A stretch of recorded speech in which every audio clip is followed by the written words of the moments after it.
Hello everyone, welcome back to Rathbone Manor. Today I'm going to be taking a look at what I think are two pairs of very nice pliers that I picked up from the car boot sale last week. But before we look at them now, let's take a look at them, what they looked like last week when I first got them. Okay, so the first pair of pliers I picked up were these slip joint pliers here. And these were the last pliers I picked up before going home.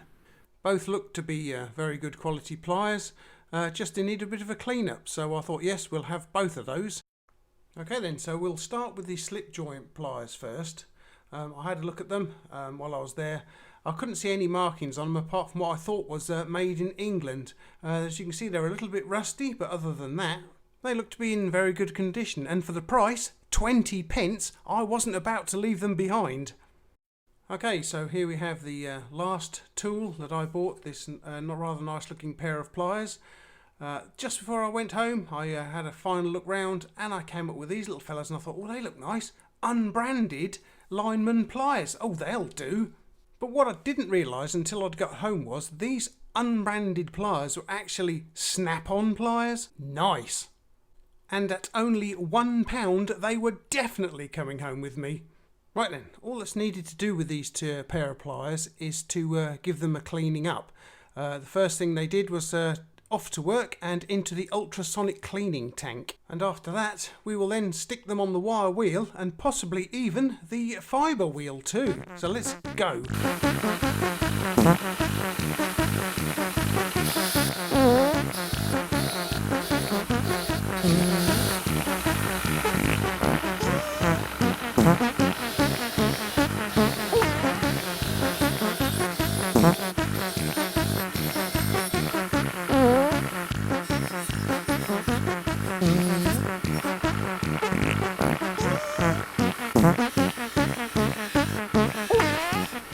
And here come the snap-on pliers.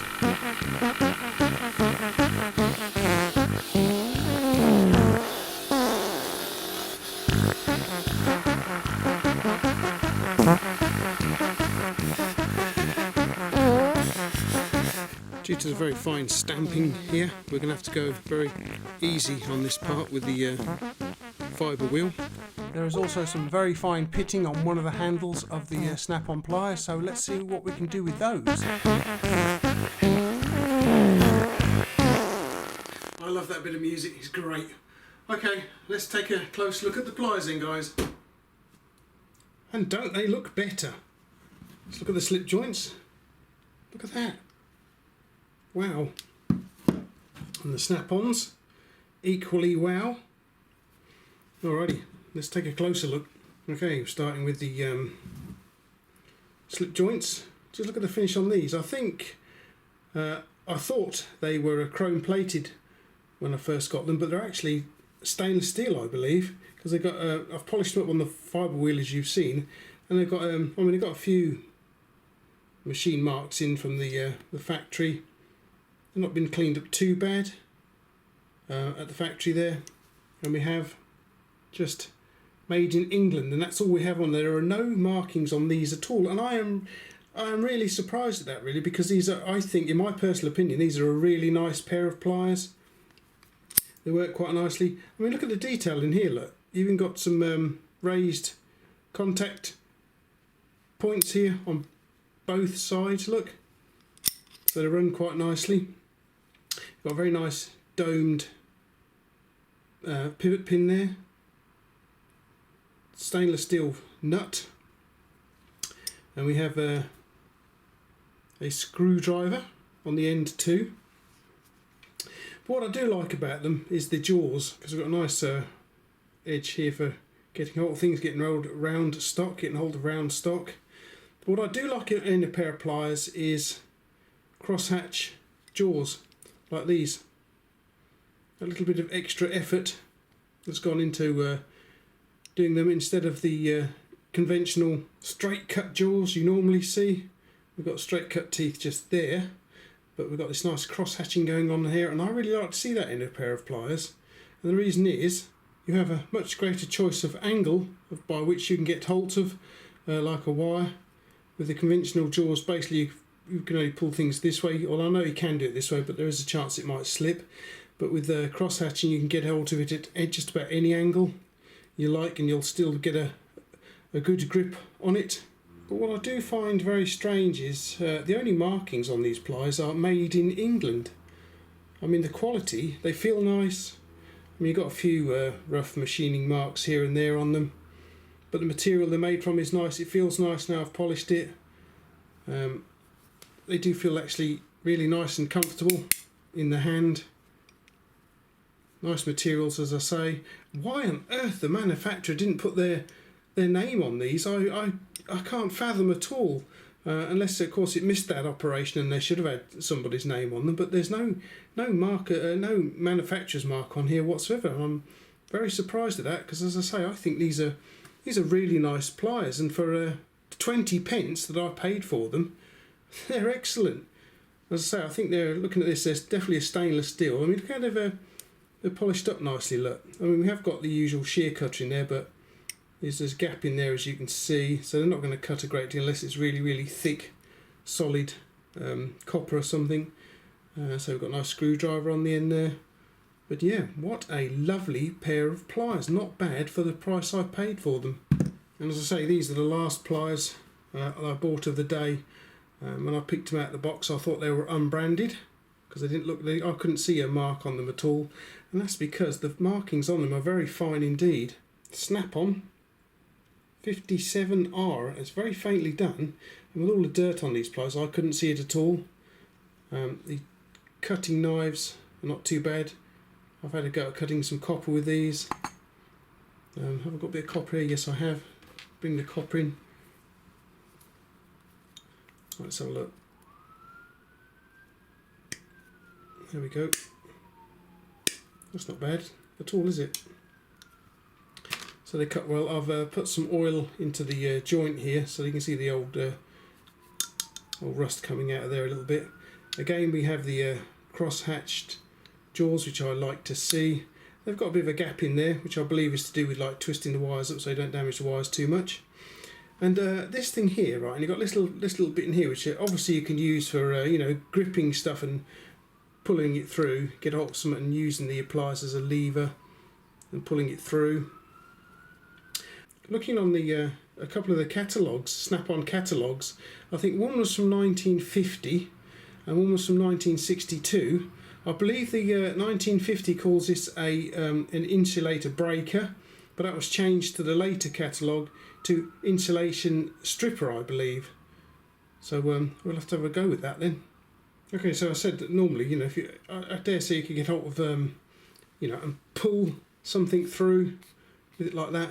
But for some reason they call it an insulation breaker or stripper. So let's have a quick go at that, if we can do it. Okay, get him in there.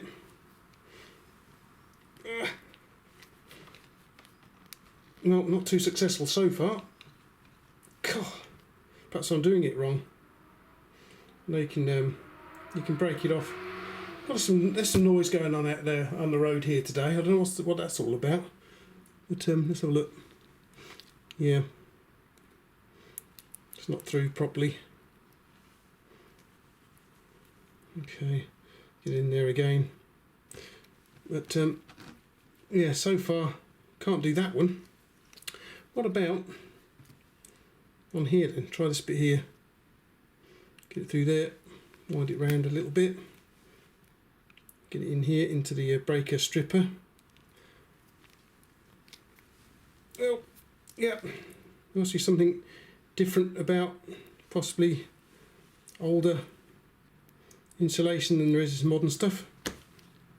But not having any luck at all, am I? No, not a thing. Try it the normal way. Yeah, there we go. Can we get this bit off? Let's have a look. Probably not.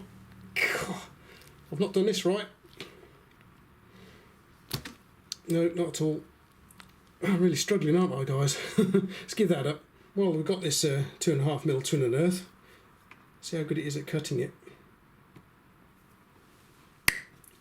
Nice. Okay then, do you remember the pitting on the handle? It was this handle here that was pitted quite badly. In fact, it looked almost like the grain of the material, to be honest with you. But let's have a look at it now, look. Oh, I'm quite happy with that. You can still see some of the pitting left in there. I didn't want to go too deep, so it's left some of the history of on the handle there. Look, but it does feel actually a lot nice. It's not quite so abrasive. This handle was not too bad. But you know, with these old tools, you'd always get a little some sort of a history and problem with them, but not too bad. I mean, look at that, almost a mirror polish there. Quite happy with that. I quite enjoy finding lineman pliers at the car boot sale because I don't see many of them at all, and I'm getting quite a collection of them now, as you can see here. But yeah, aren't they lovely? I don't know what it is about lineman pliers I like. This rounded edge here possibly, or the interesting little bit they've got ground out here. Why they're ground at an angle like that, I really don't know. You've got the grippy bit just here. These are, I believe, 7-inch. They're a 57R, so they're a 7-inch long. They're probably in the. Let's have a look. When did I see them in the catalogues from? Well, they got a 57 in the catalogues from the late 20s, I believe, but they're not quite the same. They've got the squared off ends, as you can see here. They've got squared off ends. I believe this style appears from about the 30s sometime, and I believe I've even seen them in the Snap-on catalogue into the 70s. So yeah, what a lovely pair of pliers, eh guys? So for £1.20 last week at the car boot sale, I think I did really well. Very nice pliers. I mean, you know, they both come out quite nicely. I mean, you saw how rusty this one was when we first picked it up. But it's just surface rust. It's not really damaged it too much. There's no really bad pitting on here. But they are very nice pliers. I really like the feel of those. I get a lot of that with these older tools. Once you polish them up, the material feels really nice. It's the same with these fellas just here. So yeah, I hope you enjoyed taking a look at these two pliers then, guys. Okay then, guys, well, I hope you enjoyed coming over to Rathbone Manor, taking a look at these two pliers. I won't be going to the car boot sale tomorrow, but I'll be going next week, weather permitting. Hopefully it'll be like this and not like this, hopefully. Yes, there was a tool that I saw in one of the boxes, and I've picked this tool up twice now, and I'm hoping that that tool is going to be there when I go again next week, I hope, and I'm going to pick it up this time. I'm definitely going to buy it this time if it's there. I should have bought it the first time I saw it, to be honest with you, but you know how it is, so hopefully third time lucky and I'll get it. Okay guys, well, don't forget you can join me on Instagram. You can subscribe to my channel, that would help. You know, if you enjoyed today's video, please feel free to give me a thumbs up, because that would help with the channel too. Thank you very much. You can share the video with your friends. I say keep an eye out on Instagram, because I'm there too. Alright then guys, well, thanks for popping over to Rathbone Manor once again and taking a look at the tools that I've been buying. I think you guys probably enjoy it as much as I do, but these are really nice. I think I'll have to do a video, if you're interested. I'll have to do a video why it is I like pliers. But in the meantime, thanks for watching.